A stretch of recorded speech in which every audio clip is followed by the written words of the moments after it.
வணக்கம். எல்லாரும் எப்படி இருக்கீங்க? இன்னைக்கு நாம ரொம்பவே இன்ட்ரஸ்டிங்கான அதே சமயம் கொஞ்சம் விசித்திரமான ஒரு விஷயத்தை பத்தி தான் பார்க்க போறோம். சமீபத்துல அரசியல் வட்டாரத்துல ரொம்பவே வைரலான ஒரு கூற்று. அது உண்மையா இல்ல வெறும் வதந்தியான்னு சயின்டிஃபிக்கா ஒரு ஃபேக்ட் செக் பண்ண போறோம். வாங்க ஸ்ட்ரைட்டா விஷயத்துக்குள்ள போயிடலாம். இலங்கை நாடாளுமன்ற உறுப்பினர் அர்ஜுனா ராமநாதன் சமீபத்துல ஒரு விஷயம் சொல்லியிருந்தார். என்ன தெரியுமா? ஒரு ஆமையை வெட்டினா வெறும் 300 கிராம் கறி தான் கிடைக்கும்.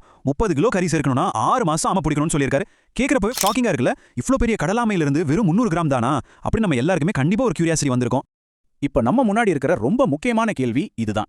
இந்த கணக்கு உண்மையிலே சயின்டிஃபிக்கா கரெக்ட் தானா? கடல்வாழ் உயிரினங்களை பத்தின அடிப்படை உண்மைகளோட இந்த நம்பர்ஸ் மேட்ச் ஆகுதா? வெறும் பேச்சுகளையும் செவிவழி செய்திகளையும் தாண்டி நிஜமான டேட்டா என்ன சொல்லுதுன்னு இப்ப நாம அலசி ஆராய போறோம். சரி, முதல்ல இந்த கடல் ஆமைகளோட உண்மையான எடை தான் என்ன அப்படிங்கறத பாத்துடுவோம். உண்மையிலே பாத்தீங்கன்னா கடல்ல வாழ்ற சாதாரண அழுங்காமைகள் இல்லன்னா பச்சை ஆமைகள் கூட அசால்ட்டா 60 இருந்து 150 கிலோ வரைக்கும் வளரக்கூடியவ. அது மட்டும் இல்லாம தோணி ஆமைகள்னு சொல்லப்படுற மிகப்பெரிய வகை ஆமைகள்லாம் 300 இருந்து 700 கிலோ வரைக்கும் இருக்கும். அதாவது கிட்டத்தட்ட ஒரு குட்டி காரோட வெயிட். அப்படி இருக்கிறப்போ ஒரு நடுத்தர சைஸ் ஆமையில இருந்தே பல கிலோ கறி தாராளமா கிடைக்கும். ஆனா வெறும் 300 கிராம் தான் சொல்றது ஒரு யானையை கொண்டு போய் எரியோட கம்பேர் பண்ற மாதிரி சயின்ஸ்க்கு சம்பந்தமே இல்லாத ஒரு தகவல். அடுத்ததா இந்த 6 மாச கணக்கு அப்படின்னு ஒன்னு சொன்னாங்க இல்லையா? அதுல இருக்கிற லாஜிக் மிஸ்டேக் என்னன்னு பாப்போம். உண்மை என்ன தெரியுமா? 30 இருந்து 50 கிலோ.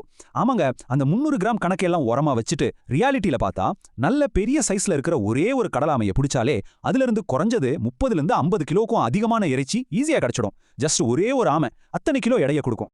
அப்போ 30 கிலோவுக்காக 6 மாசம் வேட்டையாடணும் அப்படிங்கிறது எந்த அளவுக்கு லாஜிக்கே இல்லாத ஒரு மேத்தமெட்டிக்கல் மிஸ்டேக்னு நீங்களே யோசிச்சு பாருங்க. ஒரே ஒரு ஆமையை பிடிச்சாலே நமக்கு தேவையான மொத்த எடையும் கிடைச்சிடும் அப்படிங்கிறப்போ இதுக்காக 6 மாசம் கடல்லையோ காட்டுலயோ காத்திருக்கணும்னு சொல்றது அடிப்படை தர்க்கத்துக்கே ரொம்ப முரணா இருக்குல்ல? சரி, அறிவியல் பூர்வமா இது தப்புன்னு தெரிஞ்சிருச்சு. ஆனா இப்படி ஒரு தகவல் ஏன் பரவச்சு? இதுக்கு பின்னாடி இருக்கிற அரசியல் பின்னணி என்னன்னு இப்ப பாப்போம். இந்த விவாதத்தோட ஆரம்ப புள்ளியே இலங்கை அரசியல் தான்.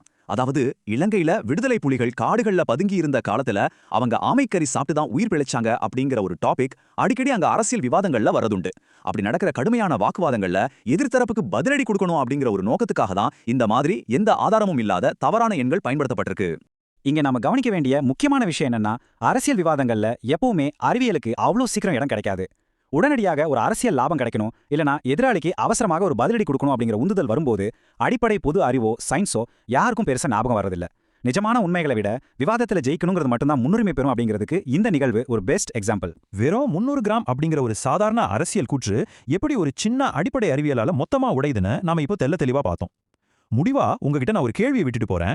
உணர்ச்சி வசப்பட்டு பேசப்படுற இது மாதிரி அரசியல் பேச்சுகள்ல இருந்து உண்மையான அறிவியல் தரவுகளை நாம எப்படி சரியா பிரிச்சு பார்க்க போறோம்? இனிமேலாவது எந்த ஒரு தகவலையும் கண்மூடித்தனமா நம்புறதுக்கு முன்னாடி அதை ஒரு வாட்டி செக் பண்ணி பார்க்குற பழக்கத்தை நாம வளர்த்துக்கலாமா? இதை பத்தி நீங்க என்ன நினைக்கிறீங்கன்னு கொஞ்சம் யோசிச்சு பாருங்க.